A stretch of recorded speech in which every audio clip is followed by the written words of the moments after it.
Clear spells, a cool night to come, especially for northwest Scotland, Northern Ireland, 5 to 9 Celsius in places here. But that's where the best of the sunshine will be first thing this weekend. Some cloud elsewhere across eastern Scotland into northern and central England. And where we've got that cloud, a few showers will get going by the afternoon. They'll be fairly well scattered, and away from the showers, plenty of sunny spells.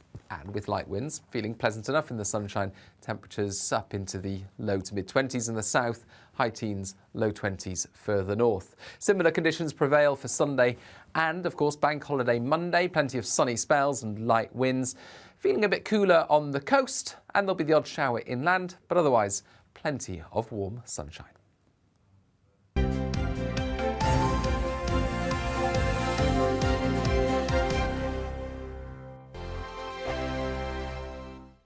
Join my show Farage, 7 p.m. till 8 p.m. Monday through Thursday, and there you will get opinion, analysis, debate, and I'll cover stories that nobody else dares to touch.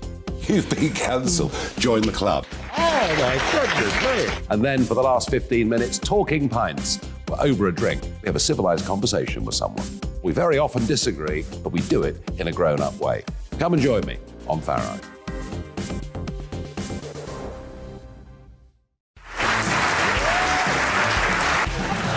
My name is Andrew Doyle. Join me every Sunday evening at 7 p.m. for Free Speech Nation. This is a show where we address current affairs and news stories of the week with the help of two wonderful comedian panellists. I brought in comics because I want to give it a lighter edge, and also they work for less. See you there.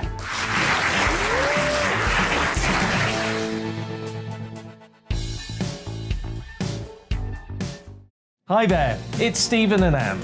At breakfast from 6 a.m, you'll always be caught up with everything you need to know, the latest headlines, opinions and debates. We'll bring you the good news and the bad, but most of all, we're here for you. Remember, send in your views and let us know what you would like us to talk about. That's because we're your news channel. And every morning at 6 a.m, it's breakfast on GB News. I'm Dan Wootton. Join me Monday to Thursday from 9 to 11 for the feistiest and most fun news debate on TV, where free speech reigns. I'll bring you a sharp take on the day's biggest stories, bombshell newsmaker interviews, and A-list guests. And I guarantee you, no spin, no bias, no censorship, and no reason to go to bed. That's Dan Wootton Tonight, Monday to Thursdays from 9 on GB News.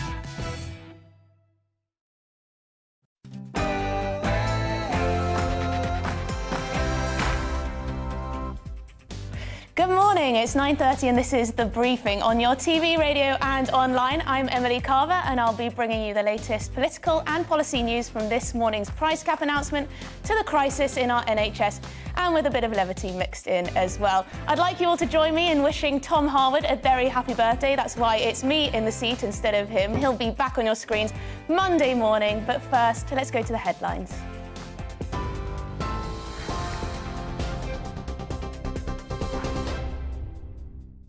Good morning. Yes, a very happy birthday to Tom. It's at 9:33. I'm Rhiannon Jones in the GB newsroom. Energy bills will rise by more than 80% from October, hitting households already struggling through the cost of living crisis. Ofgem has announced the price cap will increase from just under £2,000 to over £3,500 from October. The Chancellor, Nadhim Zahawi, acknowledges the rise will cause stress for many, but says government help is coming. Those who are already tightening their belts fear there's worse to come. You know, I'm lucky enough that this next price cap rise might not mean we can't buy food, but it's a pattern that means that things become more difficult for us, and maybe if it happens again, we're in trouble. It is hard, and the only solution I've got at the moment is possibly moving in one of my kids, their wife and the two of my grandchildren, so I can make ends meet. There's definitely been a massive increase in the supermarkets. I mean, I shop in there, in some even in the budget supermarkets like Lidl's, Aldi.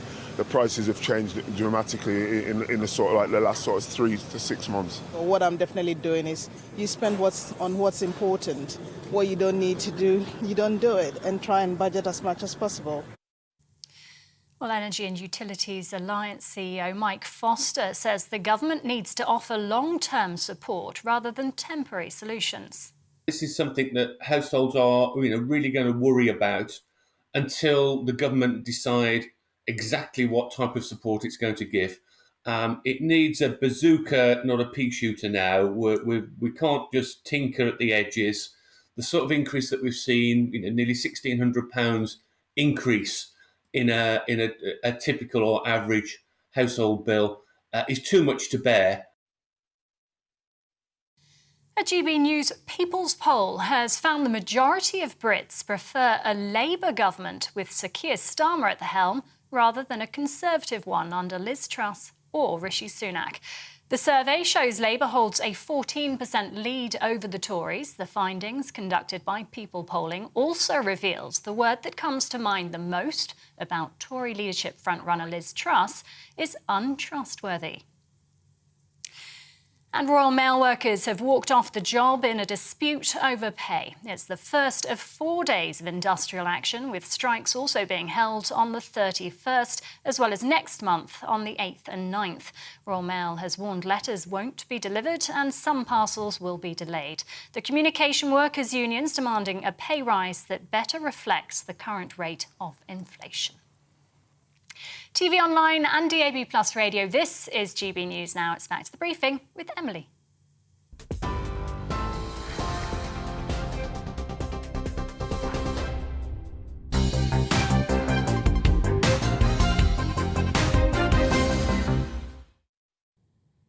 Good morning, it's 9:30 and this is the briefing with me, Emily Carver, sitting in for Tom Harwood, who's off on a birthday break. We're on your TV, radio and online.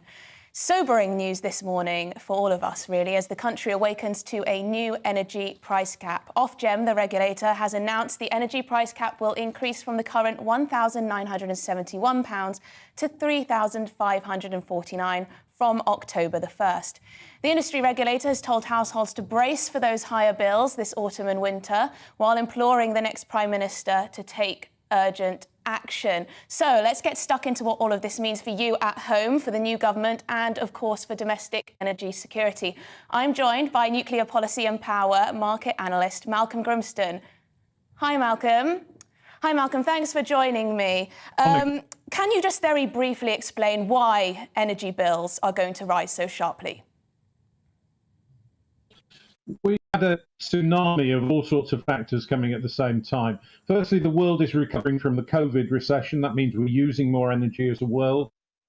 We have a cold winter last year and a hot summer this year, both of which have required more energy use. We've seen an overhang of maintenance to gas supply because of COVID. And now, of course, we've got the Ukrainian invasion. All these things are really have been increasing demand while at the same time reducing supply. Now, energy prices are obviously going up to $3,450. That's the energy price cap going up. Is it clear that the price cap as an idea is an abject failure now? Well, it's pointless. It was introduced because people were not shopping around. And therefore, you needed to be the least well-off, who were the ones who shopped around the least, were on the more expensive tariffs. And so the cap was there to make sure that no individual went there. But most of us were paying considerably less than the price cap. Now the price cap is the price, because the supply companies can't make money even at the current price cap. And this is not a market anymore. You can't shop around for a better deal. There are no better deals out there. Malcolm, I'm sorry, we've just got some breaking news now, so we're just going to have to cut it short there. We've got a 36-year-old man has been arrested on suspicion of the murder of 9-year-old Olivia Pratt-Corbell in Liverpool. We can go live to Notty Ash in Liverpool with our Northwest reporter, Sophie Reaper. What do we know, Sophie? Well, so far, as you've just said, what we know is that a 36-year-old man, Merseyside police have just said, has been arrested on the suspicion of murder of Olivia Pratt-Corbell. She was killed here in Dovecot on Monday night. The police have told us that the order of events, as far as they know, they're working on theories, but as far as they know, on that night, 2 men were walking down this road here behind me where a man who they may now have arrested approached them with a handgun. He then began to shoot. The two men, one of whom is recognised now as 35-year-old convicted burglar Joseph Nee, they began to run away from the man with the gun.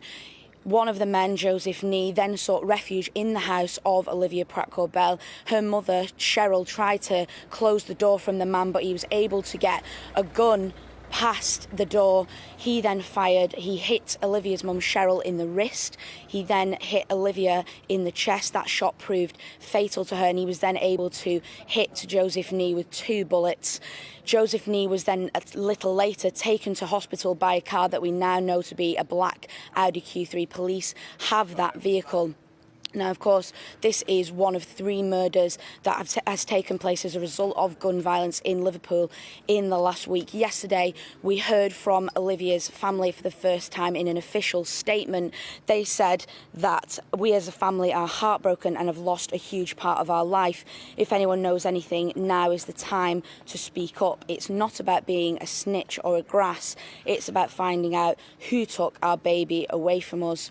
And that could be a little bit closer now that the police have made an arrest. As we say, a 36-year-old man has been arrested, and we'll bring you more as that comes. Over the past few days, Merseyside police have been carrying out a series of arrests and raids, and that's part of a crackdown on their behalf to try and find and reduce the amount of gun crime in the Liverpool region. Thank you very much, Sophie. That was our Northwest reporter, Sophie Reaper, on that horrific case in Liverpool. Now we're going to move on. Have the wheels come off the Conservative Party? A GB News People's poll finds the majority of Brits would actually prefer a Labour government with Keir Starmer at the helm rather than a Conservative one under Liz Truss or Rishi Sunak. It also comes as Labour currently hold a 14% lead over the Tories. The findings were conducted by People Polling, and they also discovered that the word that comes to mind the most about the frontrunner in the Tory leadership, Liz Truss, is untrustworthy. So I'm joined now by Tim Montgomery, co-founder of the Centre for Social Justice and creator of the Conservative Home website. It's not looking great for the Tories, is it? And it doesn't look like Liz Truss and Rishi Sunak are going to turn that around. What do you make of that polling? Well, the polling is certainly very bleak, Emily, for the Conservative Party. And, I think at the end of 12 years in power, the Conservative Party is looking tired. And it's looking tired at a time when problems are mounting. When Liz Truss becomes Prime Minister, and I think it is a matter of when, not if, she will be the next Prime Minister, she needs to do 2 things, first of all, I think. First of all, she needs to apologise for the soap opera that's been the Conservative Party in recent weeks and months. And then the second thing, much more substantially, she needs to reassure people that they will be able to pay their energy bills this winter. And she needs to make an intervention of the kind that, given her free market sort of character, she's probably not comfortable with. But without that intervention, the Conservative Party will be dead in the water, and deservedly so. Yes, Tim, we just had to cut off an interview with Malcolm Grimston, who is an energy expert, who was just talking to us about the rise in energy bills. I was listening to the hustings last night. I can't remember exactly where it was located, but I was listening to what Liz was talking about. She was talking about the supply side mostly. How do we boost supply? But of course, that takes a little bit of time. It takes a while to get oil and gas out of the sea. It takes a while to get fracking going, and it takes a long time to get nuclear plants going, as we know. Sunak has also said he's going to do whatever it takes, once again, as he did during the pandemic. Who do people believe when it comes to the cost of living, do you think? Well, I think people believe someone who has a plan. And Keir Starmer proposed a plan a couple of weeks ago, the Labour leader, and it had all sorts of holes in. You and I could probably criticise it in lots of ways, Emily, but it was at least a plan. It offered people security when people are very frightened out there. And so I think the Conservative Party needs to come forward with a plan, any plan, almost at the moment, urgently. And while I agree with Liz Truss, for example, on what you just said, we need new energy supply, we need more nuclear power, we need to frack, we need more gas-fired and even potentially coal-fired power in an emergency backup. But just for the moment, none of, or very few of those emergency new forms of supply will come online for some time, perhaps years, certainly in the case of nuclear power. At the moment, people just need to know that they can pay their bills. And so it's actually helping people on the demand side is the real urgency. Yes, and it's also frustrating because, as we're reminded a lot, the government have been in power for 12 years now, and you would have thought that security and affordability of supply would have been, in the top 3 priorities, you'd hope, for a government to keep the lights on. But Tim, now, I know you're not Boris Johnson's biggest fan, you never were, I don't think, but is there a little bit of seller's remorse when we see the final 2 up there? I've been looking at the news, of course, and apparently 8,700 Tory party members have now signed a petition demanding a members' vote on whether to accept Boris Johnson's resignation. Is that meaningful, or does that not really make a difference at all? I don't think it does make a difference, to be honest. And actually, Emily, to be fair, I was a big fan of Boris Johnson, and I worked for him briefly when he was in Number 10. You've just been asking me quite legitimate questions, about how Britain's going to get out of its energy crisis. Well, Boris Johnson was Prime Minister, for 3 years. He won a majority of 80. He didn't really start to act on energy policy until very late in the day when the problems were evident. Actually, you could argue that some of his policies on net zero and climate change have actually contributed to the problems that we currently face. And I think Liz Truss' argument of temporarily sort of suspending the green levy is part of her response to the problems that Boris Johnson got us into. And look, we're all going to miss Boris Johnson's showmanship. We're all going to, miss his chutzpah. But taxes rose under his, watch.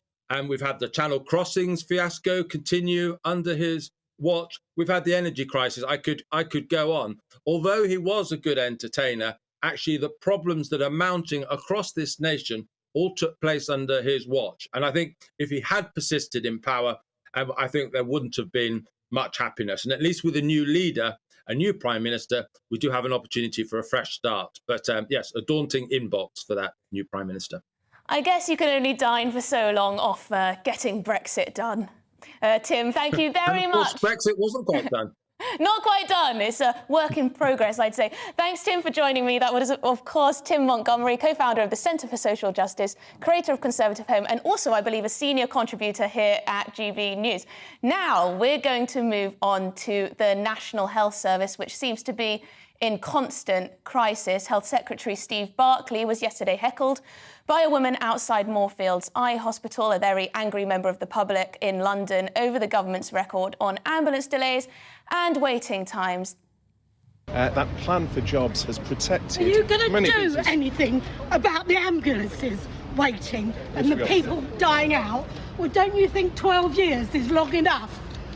Yes, and we 12 are years, taking... you've done all about it. People have died and all you've done is nothing. Goodness me. This comes as NHS chiefs issue a month deadline for the worst performing hospitals to stop all ambulance delays. Dr. Lawrence Buckman is a GP with over 30 years' experience. Lawrence, thank you very much for joining me. So what is going on with our national service? This woman definitely has a point. I mean, the Tories have been in government for 12 years. Why are A&E waiting time so long? Why are NHS waiting lists so long? We've got far too many people not working enough because the health service spends an awful lot of its time chasing its tail. We do not have enough people able to get out of hospital into the community, and that's because we don't have enough people working in the community to look after them. So hospitals are full of people who probably shouldn't be there. They did need to be there, but now they need to be somewhere else, and there isn't anywhere else for them to go. As a result, ambulances pile up outside A&E, and health service bosses warning them that they must clear this ambulance queue waiting list is nonsense. It can't happen. There are not enough people working at the coalface in the NHS, in any part of the NHS. And is this the government's fault, or is this NHS management not planning in terms of workforce far enough ahead? The workforce planning failures started over 20 years ago, and there have been several changes of government since then. The NHS management are sadly not much to do with workforce planning. It's a central activity, and the government of the day decided not to have central workforce planning, but to leave it to various bits of the health service. As a result, the inevitable has happened, and we don't have the right doctors and nurses and others in the right places. We've also failed to recruit because we don't treat our staff properly. That's gone on for many, many years and is not a recent phenomenon. The recent phenomenon is that this was so obviously coming. Many people, including me, predicted it. And now we're reaping the benefit, if you want to call it that, of not enough people in the wrong places. Rishi Sunak at the Conservative leadership hustings last night, he said the NHS needs radical reform, not just money. But here, the only example he gave was charging people for missing appointments. Liz Truss, on the other hand, said that she would redirect money from the NHS spend to social care. Do you think that's a good strategy, either of those? I think both of those strategies are part of the kiss of death. People campaigning to be the next Prime Minister sometimes say things they wouldn't dare do when they're in office. Making GPs charge patients, I think, is never going to happen because I don't think GPs will do it. And part of the problem with that is that GPs who don't charge their patients enough, whatever that means, will end up having the money taken off them. So that's really going to improve morale, not. Then if we move to the idea of some sort of financial moving between NHS and social care, it's not that the NHS needs less money, it's that social care needs more money. So taking money from one bit to pay for another is utterly bonkers. Nobody who thought for more than 2 seconds would come up with that solution. So these are ideas who I hope will never come. Now, just very quickly, Lawrence, to finish, do you think the time will come, considering the pressures that we now face in the NHS, the time will come for a discussion about real reform? It doesn't need reform. It needs sufficient workforce to deliver care for patients. However you do it, whether you make it private, however you reform the NHS, whatever you do, there are not enough people caring for the number of patients we have. And until you solve that problem, which isn't about money, it's about foresight, working out how on earth you can do it for a generation to come. We're too late to solve the problem now. What we have to do is say, in 10 years' time, we will have solved the problem. But it isn't about money and it isn't about reform. What we need to do is let the system work. I'm now on my 10th reform since I qualified. And have any of them been any good? No. Gosh, you paint a very bleak picture, Lawrence. Thank you very much for joining me. That was Dr. Lawrence Buckman, GP with over 30 years of experience and has seen a lot of reforms, that's for sure. Right, now, in the studio, we have Paul Staines from Guido Fawkes. Now, apparently it is Positive Twitter Day. What on earth does that mean? Well, we've been doing Positive Twitter Day, that's the hashtag, for 10 years now. We started up when things were pretty hellish on Twitter. It's improved. I think it's got better. I, myself, am a repentant sinner. You know, sometimes it gets very argumentative, particularly on political Twitter. I think on sports Twitter it gets argumentative too. And on reality TV shows, people argue on Twitter very, very seriously. But there was a feeling that maybe we should stop being profane and accusing people and demonising each other and basically going out of control and make it a bit more civil on there. So for one day of the year, I promise all my political opponents, everyone I argue with, of all types, I'll definitely try and be civil. Is this not a bit cheeky, Paul, coming from what is a very, very reputable, of course, but a political gossip magazine? Yeah, but there's no need to be incredibly rude about things, and I have tried. You're brutal. We take a firm line on something. I've stopped swearing on Twitter. Oh, that's nice. We can all do that. That's easy. And I used to, use a lot of four-letter words. I've improved on that, and now, rather than saying to someone questioning their intelligence or their parentage, I try a more Socratic method, and nobody really changes their mind on Twitter. People have fixed views. If you're broadcasting like I am to a third of a million people on Twitter, generally I'm pretty fixed in my ways and the people I'm arguing with are fixed in their ways. But maybe we can have a bit more of a dialogue than just a shouty match. So if I get abuse on Twitter, my preferred tactic is just an ignore and block. Is that a good tactic, do you think? Yes, I think if people are trolling you or just outright offensive, blocking, and even better, I find more amusing, is muting them because they don't even know that they're just shouting into the void. Twitter has changed over the last few years. It has, if you do try to swear on Twitter, everyone's going to go on their account now and try it. It pops up a little warning saying, do you really want to use that word? Does it? Yes. Oh, well, I never try. Obviously, you never swear on I'm Twitter. very That's polite on Twitter. It does, and they've introduced a lot more sophisticated ways of trying to stop it being so rowdy, which I think is good. If we can't police ourselves, maybe. But at the end of the day, it would be a much better place on social media if we were more civil to each other. Now, do you think that Twitter plays too much of a role in our politics in general? It seems to me that the government finds it very difficult to get any policy through that is in any way controversial because of the backlash that they get from social media. Do they pay too much attention? I think they do pay too much attention. And you look in Parliament at, say, when PMQs, Prime Minister's Questions, on a Wednesday is happening, you'll see them all looking at their phones in the back benches and people whispering over to the Prime Minister, this or that. And people get up and ask questions so they've just seen something on Twitter. It's great from my point of view. It's great from the spectator's point of view. Whether it's good for politics, I doubt it. And I think, David Cameron famously said, Twitter is not Britain, and he's right. You shouldn't let the agenda be set by Twitter storms. Quite often, 50 people on Twitter will be losing their minds about an issue, where the rest of the country is in a different place altogether. I know, it's like with the Rwanda plan. I mean, the government doesn't stand a chance because whenever they try to do anything about the illegal crossings, I mean, it's like, I don't know, some kind of war's erupted. Like they've just said, I don't know, God knows what. Anyway, we must finish now, Paul. We're end of this show. So, coming up, it's To The Point with Bev Turner. We're going to have to go first to the weather.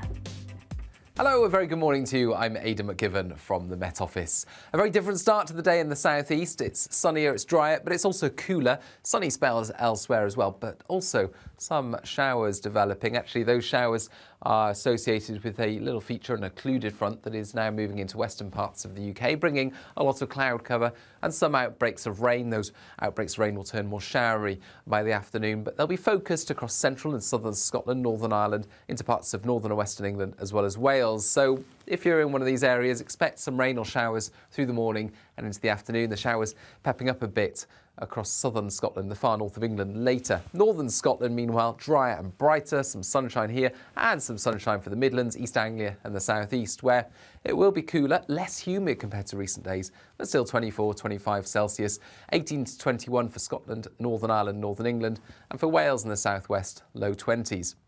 Into the evening, the showers start to drift northeastwards. They tend to ease, but a few of them will keep going. And then a lot of cloud in this zone from eastern Scotland into parts of northern and central England. Where we've got the cloud, temperatures staying up in the double figures, but actually where we've got some clear spells, cool night to come, especially for northwest Scotland, Northern Ireland, 5 to 9 Celsius in places here. But that's where the best of the sunshine will be first thing this weekend. Some cloud elsewhere across eastern Scotland into northern and central England. And where we've got that cloud, a few showers will get going by the afternoon. They'll be fairly well scattered, and away from the showers, plenty of sunny spells.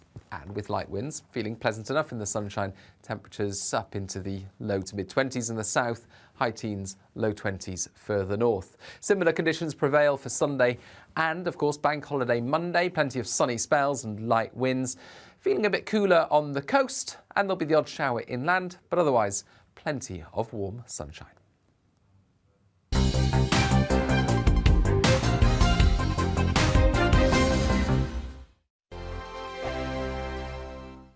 Join my show Farage, 7 p.m. till 8 p.m. Monday through Thursday. And there you will get opinion, analysis, debate, and I'll cover stories that nobody else dares to touch.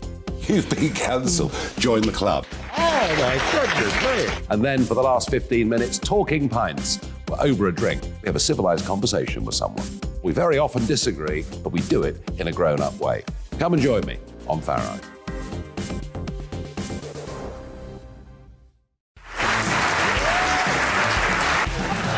My name is Andrew Doyle. Join me every Sunday evening at 7 p.m. for Free Speech Nation. This is a show where we address current affairs and news stories of the week with the help of two wonderful comedian panellists. I brought in comics because I want to give it a lighter edge, and also they work for less. See you there.